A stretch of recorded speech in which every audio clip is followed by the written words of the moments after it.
Hi hello everyone, শুভ সকাল। তোমরা কেমন আছো? আশা করি ভালো আছো, সুস্থ আছো। তোমরা আশীর্বাদে তোমরা ভালোবাসি, কিন্তু আমরা ভালো আছি, সুস্থ আছি। প্রথমে কয়ে নিই, ব্লগটা কিন্তু অনেকদিন আগের। এটা হচ্ছে পৌষ সংক্রান্তির ভিডিও। পৌষ সংক্রান্তির ভিডিওটা কিন্তু দিতে পারছি না, এখন দেখো ফেব্রুয়ারি মাস আগে বসছে, তারপরে কিন্তু দিতে পারতেছি না, ওই যে সময়ের কারণে। তো পৌষ সংক্রান্তির সকালবেলা কি করলাম না করলাম, ওইটাই তোমরা সঙ্গে শেয়ার করতেছি। আগের দিন তো ভাইয়ের ছুটি দিছিল, আনতে গেছি। অনেক কর্তব্য করতে লাগে, বড় হলে যাই হোক। এদের কিন্তু আমি সকাল সকাল ঘুম থেকে উঠতে সেরা দেখো সূর্যের পিঠা দিছি, যা যা নিয়ম আর কি বাড়ির। তো সূর্যের পিঠা দিয়ে সেটা কিন্তু বাড়ির মধ্যে একটু আলপনা করে নিছি, যেহেতু ছোটো জায়গা, উঠোন নাই। তো বাড়ির সামনে জায়গাটি গেটের কাছে একটু আলপনা করে নিলাম, আর ঘরের সামনে একটু দিলাম। তো কীরকম হয়েছে অবশ্যই জানাও। আর পৌষ সংক্রান্তির দিন কিন্তু এই বছর মানে একাদশী গেছিলো। একাদশীর কারণে কিন্তু ওই যে সূর্য ঠাকুরের নাকি চালের গুঁড়া দেওয়া পিঠা দিতে নাই, তো ময়দা দেওয়া দিতে লাগে আর কি। এটা আমি পরে জানছি, আগে হয়তো মানে জানতাম না আর কি। তো যাই হোক, এদিকে কিন্তু যা যা নিয়মকানুন আমি কিন্তু সকাল করে লাইছি, আর অনেকটা ভোরবেলায় করছি সূর্য ওঠার আগে। তো আগের দিনও একটু দৌড়াদৌড়ি, ওই যে আগরতলা বাড়ি গেলাম, রাতের বেলা আইলাম, সব ধোয়া টোয়া করে সেরা কিন্তু আবার ভোরবেলা উঠতে সেরা এই নিয়ম কানুন করলাম আর কি। তো অনেকটাই কর্তব্য করতে লাগে। তো যাই হোক, এদিকে শ্বশুর বাড়ি, ওইদিকে বাপের বাড়ি।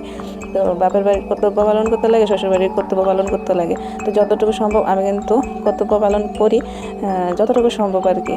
তো যাই হোক, এদিকে আলপনাও দিয়ে নিলাম একটু ছোটো করে, সেটা কীরকম হিসাব অবশ্যই জানাও।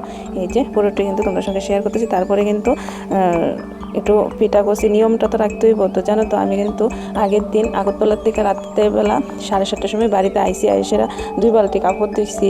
বাড়ির সব মানে সংক্রান্তর আগে যা যা কাজ আছে, নিয়মকানুন সব করতে তো লাগে, সব কিছু করে সেরা আবার 9টার সময় তারা ভাতটা দিছি। দেওয়ার পরে দেখো আমি কিন্তু এদিকে মিক্সারে কিছু একটু ঘোরাও করে নিছি আর কি, যেহেতু পরের দিন সংক্রান্ত, সবাই পিঠা খাইবো, ঘরে পিঠা না করলে তো হইতো না। আর তো ওই নিয়মটাও কিন্তু রাখতেছি। তো আগের দিন এত কিছু করে সেরা, এত ঝড়ঝাপটার পরেও কিন্তু পরের দিন সকালবেলা ভোরবেলা উঠতে সেরা 4:30টার সময় উঠতে সেরা স্নান ভোর করে সেরা কিন্তু সূর্যের পিঠা দিলাম, প্লাস এদিকে পিঠা করে সেরা তারারও পিঠাও দিছি, যাতে আফসোস জিনিসটা না থাকে যে বছর পিঠা খাইতে পারছি না সকালবেলা। তো খোলা পিঠুই করছি, যেহেতু আমার ঘরে সুগারের পেশেন্ট আছে। তারপরে এমনি তো মিষ্টিটা একটু কমই খাই, মানে আমরা ঘরের মধ্যে মিষ্টি জিনিসটা কিন্তু একটু কমই খাই সবাই। তো এদিকে মানে অনেকে কয় চিতই পিঠা, অনেকে খোলা পিঠা, তো আমরা তো খোলা পিঠা। তো এদিকে চা টিফিন দিয়ে এলাম, দেওয়ার পরে কিন্তু বিকালবেলা আয়া পড়লাম। এদিকে তনু পাবো ওই দিন কিন্তু কাজে গেছিলো না আর কি। বিকালবেলা আয়া পড়ছি একটু রেল স্টেশনে 3 জনে, তো তনরে নিয়ে সেরে আইছিলাম। তো এদিকে একটু ঘুরে টুরে এসে কিন্তু মাতারবাড়ি বাজারে যাবো আর কি। ওই দিক থেকে একটু সবজি টবজি কিনবো, তারপরেই বাড়িতে যাবো। আর এই জায়গাটাতে আইলে তো অনেকটাই মনটা শান্তি হয়ে জায়গা, যারা যারা আইসো তারা তো জানোই, আর অনেকটাই মন ভালো জায়গায় আর কি। তো মাঝে মধ্যে এদিকে আগে বেশিরভাগই আইতাম, এখন তো কাজের সূত্রে একটু কমই আই, যেহেতু টাইম পাই না। জানো আমি 2টা কাজে যুক্ত, আর নতুন করে সেটা আরেকটা কাজে যুক্ত হয়েছি, ওইটাও কিন্তু তোমাদের সঙ্গে ব্লগ নিয়ে আমো। যারা যারা ব্লগ দেখো তারা তো অবশ্যই দেখবা, তখন এটা আর শেয়ার করি না। অনেকটাই চাপের মধ্যে থাকতে লাগে, সংসারের কাজ প্লাস নিজেরও শখের কিছু কাজ থাকে। তারপরে হয়েছে এবারই ওই বাড়ি, 2 বাড়ি মিলে সেরে কিন্তু আমার সব কর্তব্য পালন করতে লাগে।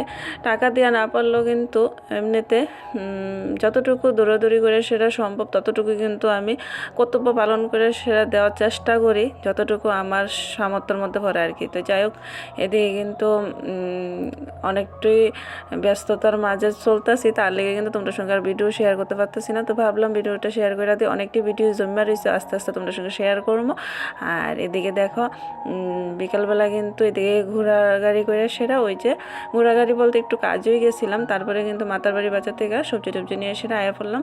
আয়া সেরা এদিকে পিঠা বানাইতেছি। তো তোমার পাপারে বললাম যে আমার সঙ্গে একটু হেল্প করো রান্না বান্না, সায়া সেরা কিন্তু এদিকে আবার পিঠাটা বানাইতেছি আর কি। তো দুজনই এই বছর পিঠাটা বানাইলাম। তো কোনো রকমই আফসোস রাখছি না, সব রকমই চেষ্টা করতেছি আর কি। তো কীরকম হয়েছে অবশ্যই জানাইও, আমার পিঠাটি কীরকম হয়েছে আর ব্লগটা কীরকম হয়েছে।